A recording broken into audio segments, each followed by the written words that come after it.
So guys, I'm not mad at you guys, but I did ask you guys to pray for the snow to stay for this Saturday. And I don't see no snow, but you know what? I can't take it out on you guys. I'm not gonna blame you. Let's not stay mad, and let's actually just get some good Christmas photography done today. And we've got a little theme as well.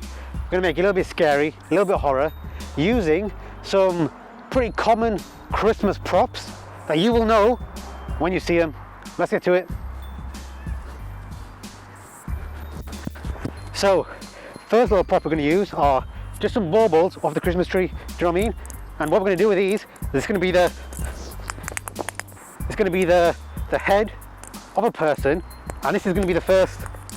Okay, so basically it's gonna be the head of a person. It's gonna be a very basic image, but there's a simple little trick you can do with a different prop. Not really a Christmassy prop, but debatably it can be. But you use that to hide, I guess, the edge that will be around your neck. And you'll see what I mean in the time lapse. Let's go and start taking these pictures. To add to the horror element, here you can see me breaking a bauble. Well, not so much breaking, more cracking. I'm also trying to be really careful with where and how I crack it, as I do have an idea of how I want the zombie bauble to look. When I mentioned the Christmassy / not Christmassy prop that could help you merge the bauble to the body, I was talking about this scarf. What you're going to do is wrap it around your shoulders, make sure it's quite wide just to accommodate the size of the bauble, and then in Photoshop you just want to burn kind of the edge just to make it a bit darker, just so you can't really see the edge of both the bauble and the scarf. If done right, you'll get something that looks pretty realistic. Now we're just about to take the first picture with the little bauble head idea, but then what we was thinking, we've got quite a few good little photos of different angles of these.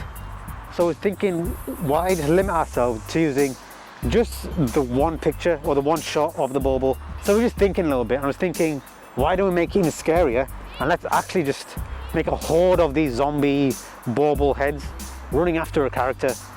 It might be pretty fun. I mean, we've got enough of the pictures of this, so yeah, we'll get back to you after we've tried it. Okay, so new plan. We'll be making more of a apocalyptic Christmas horror edit. It's a little spontaneous, but I feel that this could be a good one. So the idea is to have the two closest zombies in focus, with the rest behind them out of focus. Now a key thing here is to match the level of blurriness of the bodies to the level of blurriness of the bauble, if that makes sense. The best way to do this is to take a clear picture of the bauble, obviously in different directions, in different positions, you know, for each different body, and edit its level of blurriness to match the bodies in the background. And to make sure the bodies in the background gradually get more blurry the farther back you go, take the picture of the closest zombie in focus and then switch your camera's focus to manual. This should give you your gradually blurry bodies. Now it helps if you've got a really wide aperture, however if you don't, that's okay. Just simply manually unfocus a tiny bit to make the background a little more blurry, but don't do it too much as it won't look as realistic. Alright, so that's the first bauble head idea done, and I thought it went pretty well. We're still going to do the first idea that we had, where it's just the original first, just one bauble head person character. We're still going to do that. However, we just felt like this narrow kind of pathway really worked with the whole zombies coming at you, the whole kind of horror scene. I feel like, you know what, it went pretty well. So we're going to head over to a different location, one a little bit more serene for the single bauble head one, and then we'll come back at you with the very last one, which personally I feel like is the more cringy one. You'll see what I mean in a second. Well, more than a second, but you get what I mean. Let's go. So here we are on our second location, where we're going to have just a single shot, and I like this because it's equal on both sides, very symmetrical, and hopefully, if we can, maybe get that pavilion in the background. If not, we're still going to have a really cool picture. And it's pretty simple as well, because we're just going to take the exact same pictures of the bauble here, and I'm going to be standing here with a scarf on, like I just said before, on how to work that. Let's get on with it. Well, this one seems super simple now, considering we basically just did this a bunch of times with the previous edit. Again, really simply, you want to capture a close-up of the bauble to get that nice detail, and then just readjust it to fit your character's body. Again, with the scarf, have it super wide and round to accommodate the shape of the bauble. Also, we did catch a little bit of rain, but I do think it looks kind of cool on camera, so it wasn't that much of an issue. Alright, the second one done now, and I felt that went pretty well as well. The only issue was, maybe I had some issues with maybe the positioning, composition of it, but you know what, it's an edit, it's something I can give you guys, and you know, we add to the IG page, so why not do it? This one, we're going to be around that section down there. We get nice low and gritty with this one, and like I said before, I feel like it's going to be kind of cringy. Well, personally, you'll see what I mean, but this one involves candy canes. That's right, got a couple of them because we don't know how many fails we're going to have.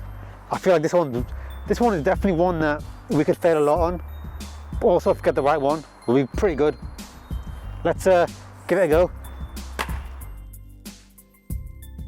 So with this one, we have candy canes for fingers. You'll need fingerless gloves, but I couldn't find mine, so I'm just using gym gloves. But you know what, if you can find your fingerless ones, they probably might be a little bit better. You'll also need the candy canes, and you'll have to smash some of them onto the floor and just sprinkle them about a little bit. Remember to pick them up afterwards, of course.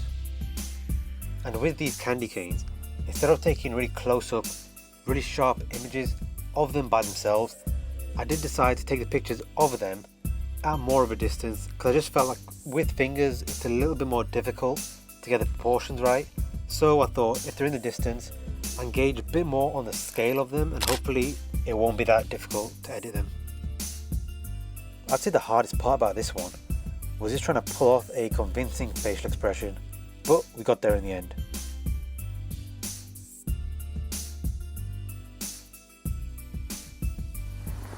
And that is it, guys, for the first video of this Christmas season. I hope you liked the edits. They were pretty cool. We used some little Christmas props, you know, some little treats as well. So I hope you liked it. If you did, please give it a like. And if you're not subscribed yet, please subscribe. Also, share it with your mates. And I'll see you in the next video.